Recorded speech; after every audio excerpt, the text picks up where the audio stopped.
आज की इस वीडियो में हम सभी पढ़ने वाले हैं बीए प्रोग्राम से, जो आपका एमआईएल हिंदी है, उसकी जो यूनिट 1 से फर्स्ट चैप्टर है हिंदी गद्य उद्भव और इसका विकास। ये सेमेस्टर 3 और सेमेस्टर 4 दोनों के स्टूडेंट्स के लिए हेल्पफुल वीडियो है, क्योंकि सिलेबस सेम रहता है और इजी एक्सप्लेनेशन आपको मैं दूंगा इस चैप्टर की। और ये वीडियो जो है ये डीयू, रेगुलर, एसओएल और एनसी वेब सभी स्टूडेंट्स के लिए बिल्कुल इक्वली बेनिफिशियल है, काफी ज्यादा लाभदायक रहने वाली है। तो चलिए फिर वीडियो को हम शुरू करते हैं। तो सबसे पहले मैं आपको कुछ बेसिक बातें बताना चाहूंगा हिंदी गद्य के बारे में। हम आज स्टार्ट करने वाले हैं।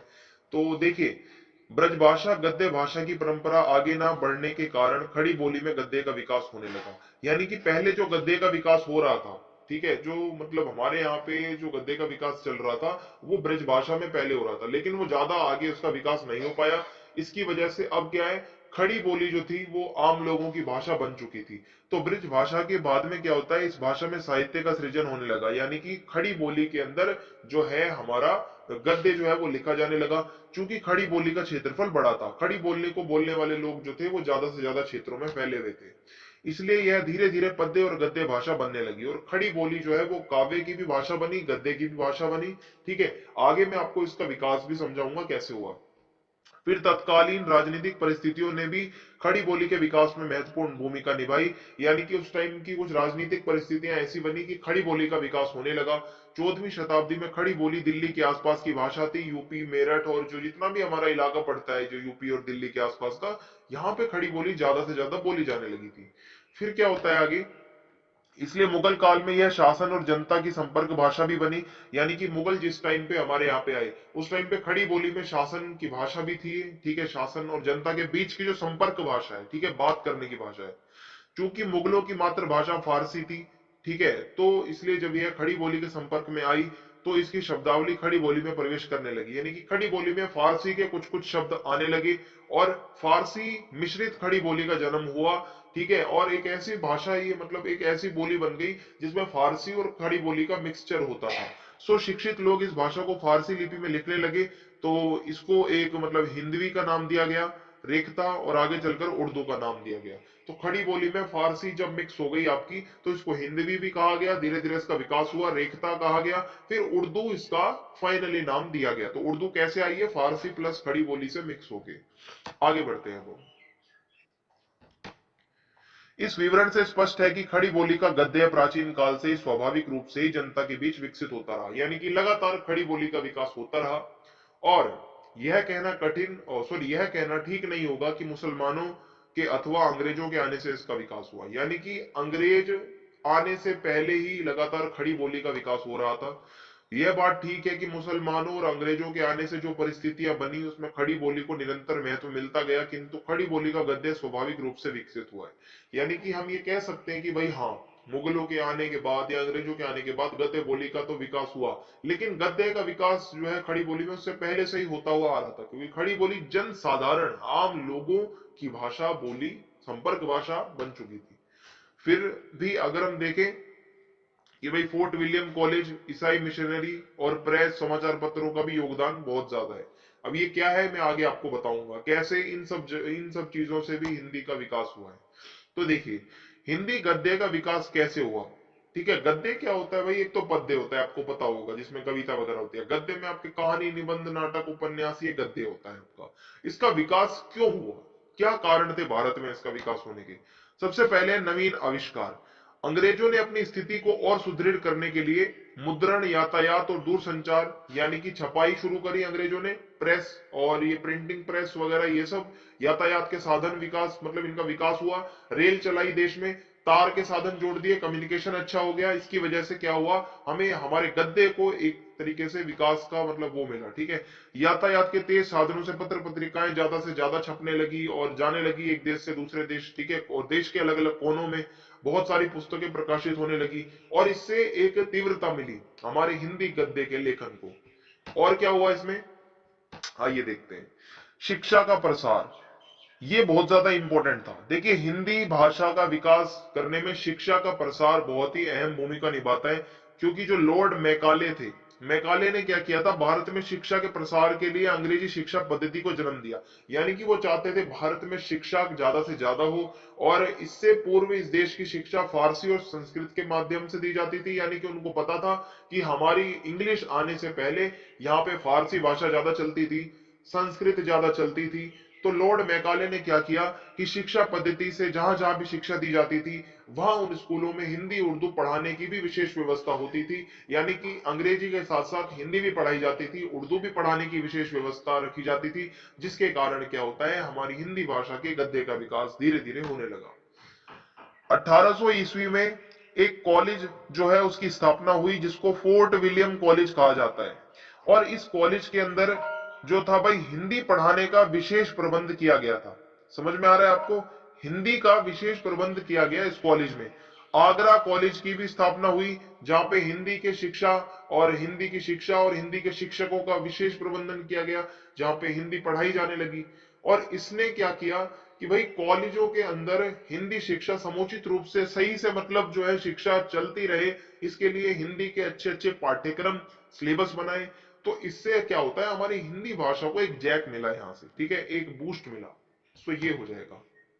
फिर आगे है समाज सुधार आंदोलन।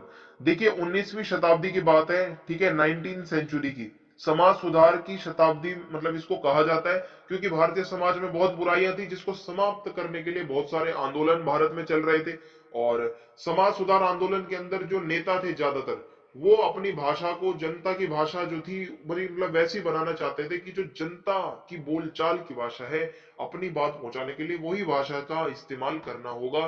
तो जैसे कि हमें यहाँ पे पता है कि ब्रह्म समाज के जो संस्थापक थे वो राजा राम मोहन रॉय थे, बहुत बड़े समाज सुधारक हैं, आपने इनका नाम सुना होगा।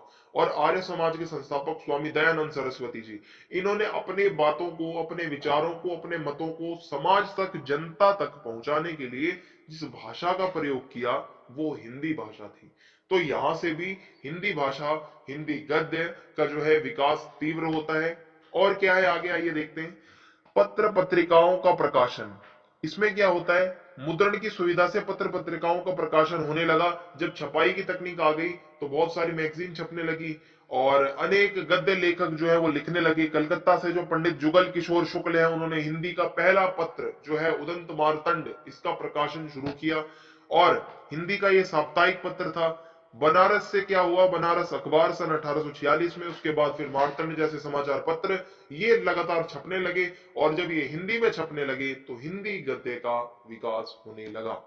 आगे देखते हैं। अंग्रेजों की भाषा नीति, ये भी एक कारण था। अंग्रेजों के भारत आने से पहले यहाँ की राजभाषा फारसी हुआ करती थी, मुगलों की। लॉर्ड मैकाले के प्रयत्नों से अंग्रेजी शिक्षा का प्रचार प्रसार हुआ। सन 1836 तक अदालतों की भाषा फारसी होती थी, लेकिन अंग्रेजों ने वहां पे क्या किया भाई, हिंदी भाषा कर दी। सो ये यहाँ पे होता है। अब हम इसका कुछ विकास के बारे में और अच्छे से देखते हैं। इसको 3 काल में बांट के आपको पढ़ाऊंगा। हो सकता है आपको अलग बुक में अलग दिया हो, मैं आपको उस तरीके से बता रहा हूँ जो थोड़ा सा आसान लगे आपको, ठीक है। गद्य का आरंभिक काल, जब गद्य का विकास शुरू हुआ था, उसका शुरुआती काल कैसा था। तो सन 945 से 1345 तक साहित्यिक प्रगतिशीलता का केंद्र राजस्थान था। यानी कि राजस्थान से ही ज्यादातर हमारे साहित्य का विकास हुआ। उस समय राजस्थानी भाषा के दोनों रूप डिंगल और पिंगल अब वंशों के प्रभाव से मुक्त नहीं थे। डिंगल पिंगल चलती थी भाई राजस्थान में। राजस्थानी लेखकों ने विशेषकर चारण भाट, जो कि भाट जो चारण पद्धति से मतलब एक तरीके से आप कह सकते हो जिनके आश्रय में वो रहते थे, किसी जैसे पृथ्वीराज चौहान है, ठीक है, तो उनके साथ चंद्र बरदाई रहते थे। तो वो एक चारण भाट थे, मतलब वो क्या करते थे कि उनकी बढ़ाई में बहुत कुछ काव्य में लिखते थे और मतलब गद्य में लिखते थे, और मतलब बहुत सारी उनकी बढ़ाई में बहुत सारी बातें कहते थे। तो इस तरीके के से जो लोग होते हैं उनको चारण भाट कहते हैं। तो वो क्या करते थे कि भाई मतलब ज्यादातर राजस्थान में चलती थी ये जो मतलब पूरी परंपरा थी। और क्या है यहाँ पे, तो भाई छंद शास्त्र, शलिहोत्र, दृष्टि विज्ञान संबंधी विषयों पर भी बहुत सारी गद्य की और पद्य की रचनाएं देखने को मिलती हैं। धर्म के ऊपर, नीति के ऊपर, इतिहास के ऊपर। और पिंगल भाषा से नैतिक, पौराणिक और ऐतिहासिक विषयों पर बहुत सारी रचनाएं मिलती हैं। कुछ लोकप्रिय कहानियां भी राजस्थानी भाषा में, कुछ ग्रंथ लिखे जो आज भी उपलब्ध हैं, ठीक है। आगे चलते हैं। अब गद्य का मध्यकाल कैसा था, मिडिवल पीरियड कैसा था, गद्य का विकास जब हो रहा था, तो सन 1345 के बाद ब्रिजभाषा के साहित्य क्षेत्र में प्रतिष्ठित हो जाने पर उसमें अनेक गद्य रचनाएं निर्मित हुई। यानी कि 1345 के बाद जो भाषा ज्यादा फेमस थी वो ब्रिजभाषा थी। और भाषा शैली और विषय वस्तु की दृष्टि से इन रचनाओं का कोई विशेष साहित्यिक महत्व नहीं है, यानी कि इतनी ज्यादा इंपॉर्टेंस नहीं मिली। लगभग 500 वर्षों तक ब्रिज भाषा उत्तरी भाषा के साहित्य की भाषा बनी रही। ब्रिज भाषा में हम ज्यादातर देखते हैं भगवान श्री कृष्ण के ऊपर जो सूरदास लिखते हैं, मीरा लिखती हैं, वो सारी क्या है भाई, ब्रिज भाषा में रचनाएं ज्यादातर मिलती हैं हमें। और बहुत सारी पद्य रचनाएं हमें देखने को मिलती हैं ब्रिज भाषा में। और क्या होता है यहाँ पे, सन 1350 के लगभग किसी राजस्थानी लेखक ने हठयोग और ब्रह्म ज्ञान से संबंधित 3 गोरखपंथी पुस्तकें लिखी। गोरख गणेश गोष्ठी, महादेव गोरख संवाद और गोरखनाथ जी की 17 कला, ये हमें मिलती हैं रचनाएं। 16वीं शती के उत्तरार्ध में वल्लभाचार्य के पुत्र गोसाई विठल नाथ ने श्रृंगार रस मंडल लिखा। 17वीं शताब्दी के पूर्वार्ध में गोस्वामी गोकुलनाथ या उनके किसी शिष्य ने 252 वैष्णवों की छात तथा 84 वैष्णवों की वार्ता नामक पुस्तकें लिखी, जिनका ऐतिहासिक तथा सांस्कृतिक मूल्य बहुत ज्यादा है और अक्षुण्ण है। इन ग्रंथों की भाषा अपेक्षाकृत कुछ व्यवस्थित और परिष्कृत है। इसी समय नाभा दास ने अष्टयाम नामक एक ग्रंथ लिखा। ये सारे कुछ ग्रंथ हैं जो मध्यकाल में ज्यादातर लिखे गए, वो आपको याद रखने हैं। केशव की कवि प्रिया, रसिक क्रिया और रामचंद्रिका, बिहारी सतसई तथा श्रृंगार शतक आदि ग्रंथों पर अनेक टीकाएं लिखी गई, पर उनका गद्य व्यवहारिक नहीं था। आगे क्या है, टीकाकार मूल पाठ को स्पष्ट नहीं कर पाए, यानी कि जो टिप्पणियां लिखते थे, जो टीका टिप्पणियां लिखते हैं, जो क्रिटिक करते हैं, बल्कि उसे और दुरूह और अबोध बना दिया है। 84 वैष्णवों की वार्ता और 252 वैष्णवों को वार्ता में ब्रिज भाषा गद्य का जो रूप दिखाई दिया जाता है, यदि उसका उत्तरोत्तर विकास होता तो निश्चित था कि ब्रिज भाषा गद्य में एक आदर्श शैली का जन्म होता। यानी कि ब्रिज भाषा का आगे भी विकास जारी रहता तो हो सकता है ब्रिज भाषा काफी अच्छी भाषा हो गई, मतलब हो जाती, किंतु ऐसा हुआ नहीं। इसलिए खड़ी बोली जो है इसी में ज्यादातर गद्य लिखा गया।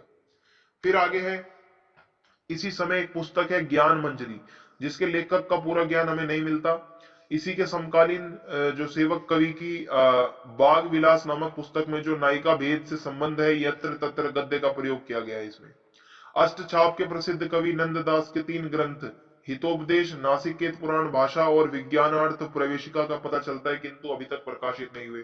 इतना विकास नहीं हुआ है यहाँ पे मध्यकाल में।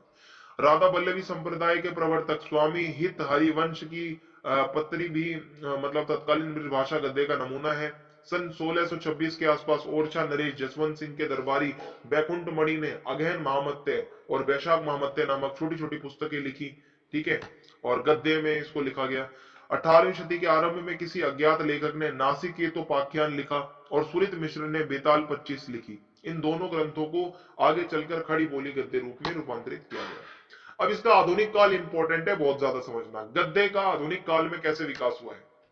खड़ी बोली दिल्ली और मेरठ के स्थापित हो जाने पर फारसी भाषा राजकार्य में व्यवहृत होती रही और मुसलमान, ठीक है, ये सब मतलब क्या है कि भाई आसपास जो मतलब जनसाधारण की भाषा है उस तरीके से खड़ी बोली चलती रही।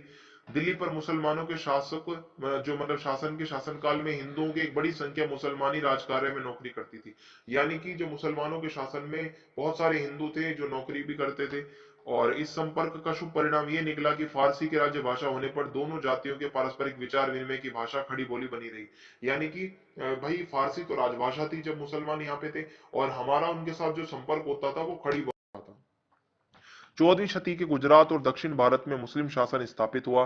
तत्पश्चात बंगाल और बिहार में भी मुस्लिम सल्तनतें आई और इसी प्रकार उत्तरी भारत के मुस्लिम शासकों के साथ यहाँ कर्मचारी वर्ग और व्यापारी वर्ग भी उन नई नई जगहों पर जाने लगे। इस प्रकार खड़ी बोलने वाले जो है भाई भारत के दूर दूर तक कोनों में चले गए। खड़ी बोली का लगातार प्रचार प्रसार होता रहा। गद्य क्षेत्र में ब्रज भाषा को अपदस्थ कर खड़ी बोली के उस क्षेत्र में प्रतिष्ठित होने का एक अन्य ऐतिहासिक कारण भी है। देखो ब्रज भाषा को पछाड़कर खड़ी बोली आगे कैसे बढ़ी। अंग्रेजी शासन की जब स्थापना हुई तो शासक वर्ग जो था, जो अंग्रेज थे, उन्होंने देश की किसी एक ऐसी भाषा को सीखने की जरूरत महसूस करी जिससे कि ज्यादातर देशवासियों से हम कम्युनिकेशन कर सके। तो अंग्रेजों ने यहाँ पे देखा भाई वो भाषा है हमारी खड़ी बोली। खड़ी बोली ही हिंदी की ऐसी भाषा मतलब बोली है जो कि शासक वर्ग ईसाई धर्म प्रचारकों की आवश्यकता पूर्ति के लिए बहुत ही जरूरी थी। तो इन्होंने इसको सीखा। खड़ी बोली किसी आंतरिक श्रेष्ठता और सहज गुण संपन्नता के कारण आधुनिक युग में ब्रज भाषा को पीछे छोड़कर गद्य और पद्य की भाषा नहीं बनी। इन इस कारण ही मतलब जब हिंदी में गद्य साहित्य का विकास हुआ, उस समय ब्रजभाषा में गद्य साहित्य की परंपरा नगण्य थी। जब हिंदी के अंदर गद्य साहित्य लिखा जाने लगा, फिर ब्रजभाषा में गद्य साहित्य भाई इतना नहीं मिलता। यह नगण्यता तो खड़ी बोली में थी, बल्कि ब्रजभाषा में गद्य से कुछ अधिक ही। अतः यही आगे चलकर खड़ी बोली हिंदी गद्य साहित्य के विकास का माध्यम बनी, यानी कि खड़ी बोली से ही आगे हिंदी गद्य का विकास हुआ। और यही मतलब हमारा रीजन है, जो कि हमारा चैप्टर 1 यहाँ पे खत्म होता है। मैंने आपको बहुत अच्छे से एक इंट्रोडक्शन दिया। ये इंट्रोडक्शनरी चैप्टर था, जिसमें आपको समझना था कि हमारे गद्य का विकास किस तरीके से हुआ है, कैसे कैसे हुआ है। ठीक है। सो अगर आपको वीडियो अच्छी लगी हो तो चैनल को सब्सक्राइब कर दें, वीडियो को लाइक करके जाएं। कमेंट बॉक्स में आप जरूर बताएं वीडियो कैसी लगी, और वीडियो को ज्यादा से ज्यादा शेयर करें। जय हिंद, जय भारत। मिलते हैं नेक्स्ट वीडियो में।